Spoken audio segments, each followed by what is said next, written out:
Hey guys, RanterInShades here, exercising my First Amendment rights vlog style. Now I know I'm late to the party on this, and I know Adosa Buckley already made a video on this, which is sort of how this was brought to my attention, but I figured since I talked about Kesha back in my Sony Supports Rape video, I should probably talk about the next chapter in the Kesha saga, if you will. You guys remember the Sony Supports Rape video, right?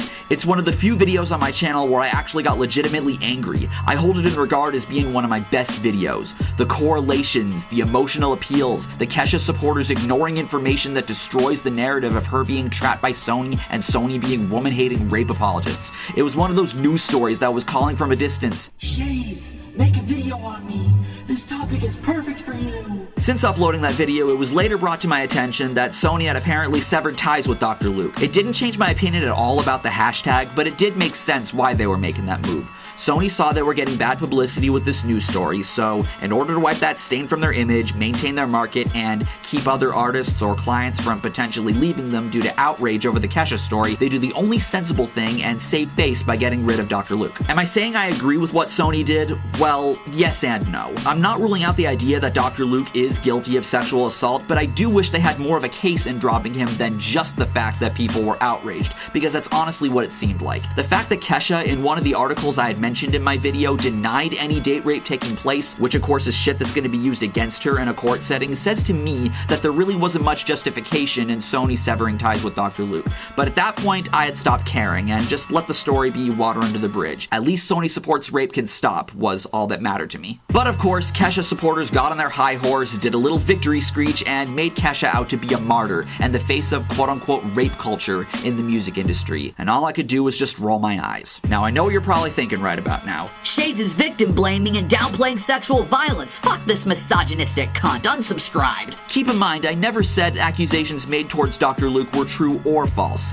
And even if I did outright say they were false, it wouldn't be because I hate women, supposedly, since that is what misogyny means. I did say in the Sony Supports Rape video that the word misogyny is thrown around and misused a lot by people these days, as if it's just a fancy substitute for the word sexist. And I mostly see that as people just learning the word for the first time and just want an excuse to use big words to sound smart. Just because you know some big words doesn't mean you should necessarily use them unless you're using them correctly. Unless you want to be anything like Undertaker Freak, that is. I honestly still don't know if the accusations are true or not, and at this point, 2 years later, I can't really say I care. All I said was that there was more evidence of the accusations being false based on the article of Kesha herself saying Dr. Luke didn't sexually assault her. It's a contradiction, and it's inconsistent with the narrative that was being pushed. But anyway, when Kesha's most recent album, Rainbow, was announced, everybody I knew who was a Kesha fan lost their collective shit, especially when she was saying that this album was going to be a lot more personal than the dumb white girl rap shit she's kind of known for.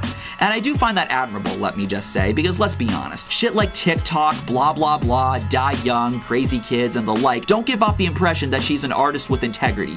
But when this news got out, people were like, oh shit, she's gonna tell it like it is about the Dr. Luke shit. To be fair, I did listen to her song Praying as part of my research, and it's far from being a shit song. Figured I'd give my opinion on the song in question before we get to the main point of this video. Musically, it's probably the best thing I've heard with her name attached to it since Alice Cooper's song What Baby Wants that she was featured in, and it does have a bit to do with the fact that it's a piano ballad. You can tell from watching my Best Songs of 2014 video when I talk about All of Me by John Legend that those are songs I tend to favor in pop music. Lyrically, Praying does sound a bit pompous at times, but I can at least appreciate the execution, though I did cringe at that really high shriek before the last chorus. Now let's get to the meat of this video. Praying was nominated for a Grammy this year for Best Pop Solo Performance, as well as her album Rainbow being nominated for Best Pop Vocal Album. Lo and behold, she did not win either of those categories. They were both won by Ed Sheeran. And Ed Sheeran, I don't know if you guys know this, is a man! And all the other nominees for Best Pop Solo Performance, these people being Kesha, Lady Gaga, Pink, and Kelly Clarkson, were women! Leaving aside the fact that two of the nominees for Best Pop Vocal Album that Sheeran beat, Coldplay and Imagine Dragons, are fronted by men, you know what this means, right? The Grammys are sexist! Look guys, this happens at award shows all the time. The thing we want to see win or get nominated gets snuffed in favor of something more popular. Be honest with me. Is it really any surprise Ed Sheeran won both of these categories, with Shape of You being as all over the place as it was this past year?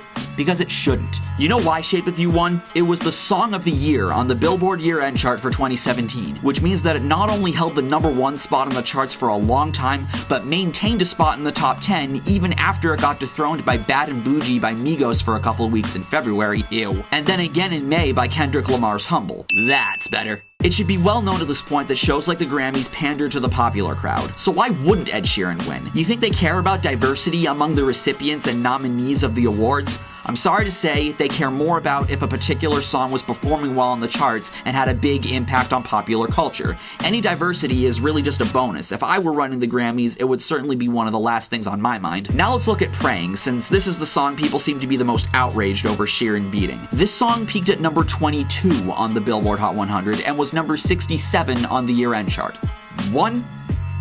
22.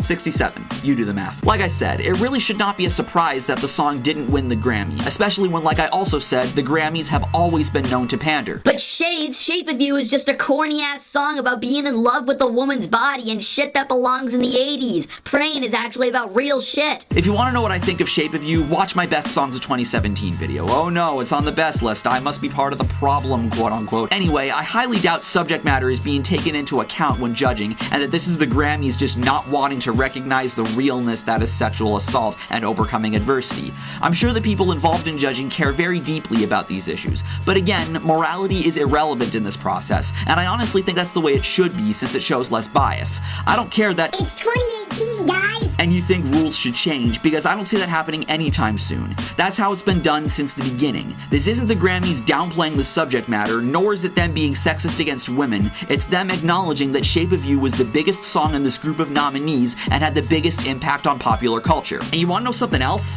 Leaving aside my liking the song, more people can relate to Shape of You than they can Praying.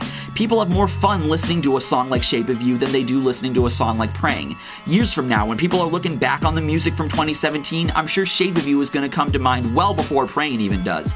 This is why the song won Best Pop Vocal Performance, but again, are you really surprised? So no, this has nothing to do with sexism, misogyny, or downplaying Kesha's personal experiences, or rape as a whole, and acting like it does is just pure sensationalist lunacy. Shit like this is why I find myself cringing whenever I see or hear Kesha get mentioned anywhere. Yeah, I've never liked her music, but this social justice stigma being attached to her name has just given me all the more reason to want to distance myself from her. It's fine if you like her music. It's fine if you like Praying. It's fine if you're genuinely upset that it didn't win a Grammy, but don't make this about sexism. If I were you, I'd at least take joy in the fact that Praying was even nominated for a Grammy in the first place. Same with women in general, because honestly, it really shouldn't matter if a song or artist wins an award or not, let alone gets nominated for one, so long as the music resonates with people. Shouldn't that matter more? Knowing the subject matter and what people I know have said about Praying, it does resonate with people.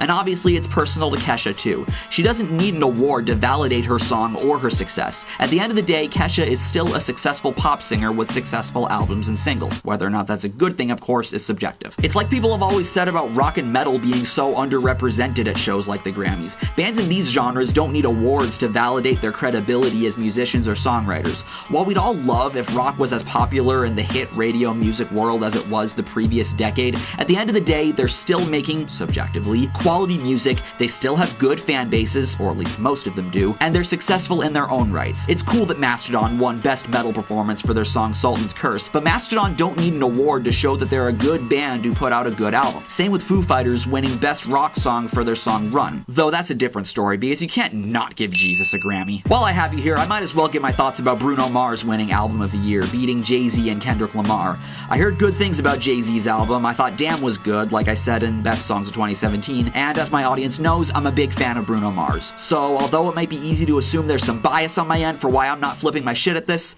let me try to reason here. Like I said about Shape of You being a fun song, 24K Magic was a fun album. Apart from the occasional curveballs we see charting that stick out because they're so different sounding than everything else, people tend to gravitate towards fun music, and that's what Bruno's music is. Fun. Yes, Kendrick and Jay-Z rap about some serious topics, as rap albums tend to, but nobody is downplaying that. 24K Magic just had the bigger cultural impact, and it appealed to more people than rap albums like Kendrick's or Jay-Z's tend to. Which is not to say that their albums didn't have an impact on the culture, they certainly did. And they both hit #1 on the charts too. Not to mention, Damn was also Billboard's Album of the Year for 2017. That said, the subject matter on albums such as Jay-Z's and Kendrick's tend to be on the touchy, serious, and potentially divisive side of the spectrum, while Bruno's is just carefree and overall enjoyable, which of course tends to resonate better with people. And come on, the man is talented and his songs are great. Don't act like his album isn't worthy of recognition. I'm gonna link a video from Anthony Fantano in the description that elaborates more on this, and that I think really sets the record straight on the topic of Bruno Mars. Either way, I don't care about the Grammys, or the VMAs, or really any award show, not even the Golden Gods, the Loudwire Music Awards, the Alternative Press Awards, or any other metal or rock award shows I'm forgetting. We already know who's being nominated and who's gonna win. They're that predictable. So when people act salty over the outcome of these shows, it's like, did you really expect anything different? And saying shit like Kesha losing the Grammys to Ed Sheeran being the result of sexism or the patriarchy is honestly just looking for a problem to have or a reason to bitch about the Grammys. If you're gonna have a problem with the Grammys, have it be for its predictability, not the outcome of the awards or diversity of the nominees and recipients. I felt similarly about Jada Pinkett Smith talking about wanting to boycott the Oscars for lack of diversity, a classic struggle for relevance. It's a silly problem to have with something like an award show that's always pandering. If you're gonna call a person, group of people, company, or organization out for being sexist, your evidence should show that they're blatantly demeaning a person or group of people based solely on their gender or sex. None of this implicit bias bullshit. That's all I gotta say about this. I'd love to know what you guys think about this. Thank you for watching this video, take care, and have a nice day. I'm Shades, and I'll see you next time.